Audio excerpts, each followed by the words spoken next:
Voilà, c'est ça les Hauts-de-Fagne aujourd'hui. 3000 hectares partis en fumée en à peine quelques jours. Toi aussi ça te fout la rage? Bah j'ai une mauvaise nouvelle. Ces 3000 hectares de biodiversité unique au monde, ils sont partis pour toujours. Il n'y a plus rien à faire.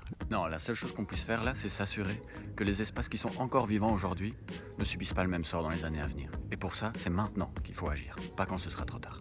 Mais bon, comment je peux agir, moi, simple citoyen lambda? Bah heureusement, en Belgique, il y a déjà plein de gens qui se bougent. Et parfois, les soutenir, c'est déjà énorme. Donc voilà, je vais vous présenter 4 initiatives qui valent la peine d'être soutenues. On peut faire un don si on n'a pas beaucoup de temps mais qu'on a un peu d'argent. On peut aller les aider bénévolement si on n'a pas beaucoup d'argent mais qu'on a un peu le temps. Ou même déjà en parler autour de nous si on n'a aucun des deux. Déjà, mon petit préf, sauvons la friche Josaphat, qui se bat contre un projet immobilier dans la friche Josaphat, qui est un joyau de diversité en plein cœur de Bruxelles. Franchement, allez voir, ça vaut la peine. Si c'est le genre de truc qui vous parle, il y a aussi wearenature.brussels, qui est un mouvement citoyen pour protéger les espaces verts de Bruxelles contre les projets immobiliers, justement. Il y a Canopéa, qui est la fédération d'associations environnementales en Wallonie. Il y a Natagora, que vous connaissez sûrement, qui sensibilise, éduque, gère et protège des espaces naturels un peu partout dans la Belgique. Voilà, ça c'est 4 initiatives que moi je connais parmi les plus grosses. Franchement, si vous en connaissez d'autres, mettez-les en commentaire, moi ça m'intéresse de ouf. Donc oui, on peut déjà faire des choses même en étant un simple citoyen. Mais n'oublions pas quand même que ce qui est arrivé aux Hauts-de-Fagne ces derniers jours, c'est la conséquence directe des politiques de ces dernières années, qui ont coupé dans absolument tout ce qui aurait pu contribuer à éviter ce genre de catastrophe. Alors surtout, n'arrêtons pas de faire pression sur ces hommes et ces femmes